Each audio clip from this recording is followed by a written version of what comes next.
morning. Welcome to another day of Bible in a year. Fun day because we're reading the Bible. Super fun day because we're starting a new book.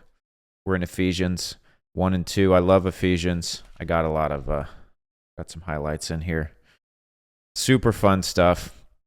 Let's pray and we are going to read. Hope you're having a great morning. Father, we love you. Thank you in the name of Jesus for this day. Thanks for this new book. Speak to us, Lord. We want to hear from you. In Jesus' name, amen. All right, here we go. Chapter 1. Paul, an apostle of Jesus Christ by the will of God, to the saints who are in Ephesus and faithful in Christ Jesus. Grace to you and peace from God our Father and the Lord Jesus Christ.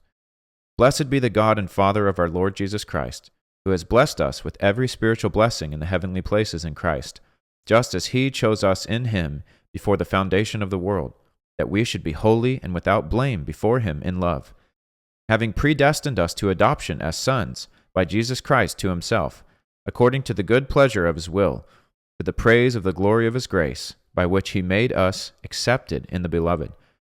In him we have redemption through his blood, the forgiveness of sins, according to the riches of his grace, which he made to abound toward us, in all wisdom and prudence, having made known to us the mystery of his will, according to his good pleasure which he purposed in himself, that in the dispensation of the fullness of the times he might gather together in one all things in Christ, both which are in heaven and which are on earth, in him. In him also we have obtained an inheritance, being predestined according to the purpose of him who works all things according to the counsel of his will, that we who first trusted in Christ should be to the praise of his glory. In him you also trusted, after you heard the word of truth, the gospel of your salvation, in whom also, having believed, you were sealed with the Holy Spirit of promise, who is the guarantee of our inheritance until the redemption of the purchased possession, to the praise of his glory. Therefore I also, after I heard of your faith in the Lord Jesus and your love for all the saints, do not cease to give thanks for you, making mention of you in my prayers, that the God of our Lord Jesus Christ, the Father of glory, may give to you the spirit of wisdom and revelation in the knowledge of him, the eyes of your understanding being enlightened, that you may know what is the hope of his calling, what are the riches of the glory of his inheritance in the saints, and what is the exceeding greatness of his power toward us who believe, according to the working of his mighty power, which he worked in Christ when he raised him from the dead and seated him at his right hand in the heavenly places, far above all principality and power and might and dominion, and every name that is named, not only in this age, but also in that which is to come. And he put all things under his feet, and gave him to be head over all things to the church, which is his body, the fullness of him who fills all in all. Chapter 2. And you he made alive who were dead in trespasses and sins, in which you once walked according to the course of this world, according to the prince of the power of the air, the spirit who now works in the sons of disobedience, among whom also we all once conducted ourselves in the lusts of our flesh, fulfilling the desires of the flesh and of the mind, and were by nature children of wrath, just as the others. But God, who is rich in mercy, because of his great love with which he loved us, even when we were dead in trespasses, made us alive together with Christ. By grace you have been saved, and raised us up together, and made us sit together in the heavenly places in Christ Jesus, that in the ages to come he might show the exceeding riches of his grace and his kindness toward us in Christ Jesus. For by grace you have been saved through faith, and that not of yourselves, it is the gift of God, not of works, lest anyone should boast. For we are his workmanship, created in Christ Jesus for good works, which God prepared beforehand that we should walk in them. Therefore remember that you, once Gentiles in the flesh, who are called uncircumcision by what is called the circumcision made in the flesh by hands, that at that time you were without Christ, being aliens from the commonwealth of Israel and strangers from the covenants of promise, having no hope and without God in the world.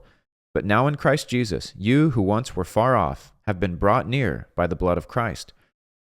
For he himself is our peace, who has made both one and has broken down the middle wall of separation, having abolished in his flesh the enmity, that is, the law of commandments contained in ordinances, so as to create in himself one new man from the two, thus making peace, and that he might reconcile them both to God in one body through the cross, thereby putting to death the enmity. And he came and preached peace to you who were afar off, and to those who were near. For through him we both have access by one Spirit to the Father. Now therefore you are no longer strangers and foreigners, but fellow citizens with the saints and members of the household of God, having been built on the foundation of the apostles and prophets, Jesus Christ himself being the chief cornerstone, in whom the whole building, being fitted together, grows into a holy temple in the Lord, in whom you are also being built together for a dwelling place of God in the Spirit. Alrighty, that's it for today, guys. We'll see you tomorrow bright and early for another day of Bible in a year. God bless.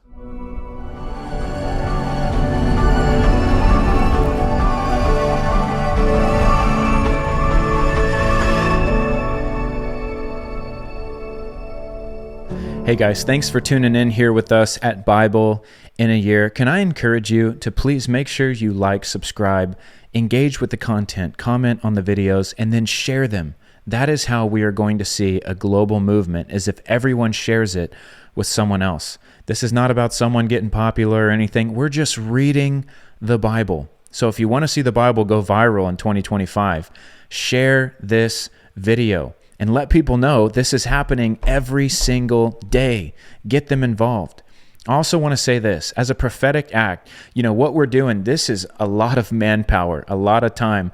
I'm a busy guy. I travel a lot, over 60,000 miles a year, running a ministry, Promise Keepers, a national men's ministry. We're putting on events. We do a live weekly Zoom every Wednesday night for the guys. I lead local groups here at home. I'm just saying, I don't need more things to do, but this was on my heart. This was important. And it's not just me doing this. We have an entire team that is making sure emails go out, that is tracking all the data, that is clipping this up, that is editing and uploading and taking care of all the logistics that you don't see behind the scenes, doing the marketing, doing the PR. I'm going to ask you to do one thing. This is a free gift. And I'm going to ask you, every day that you attend, will you just set aside $1? And at the end of the year, however many days you attended, that many dollars, will you donate it to Promise Keepers as an end of the year gift? We're finishing this thing up on December 24th.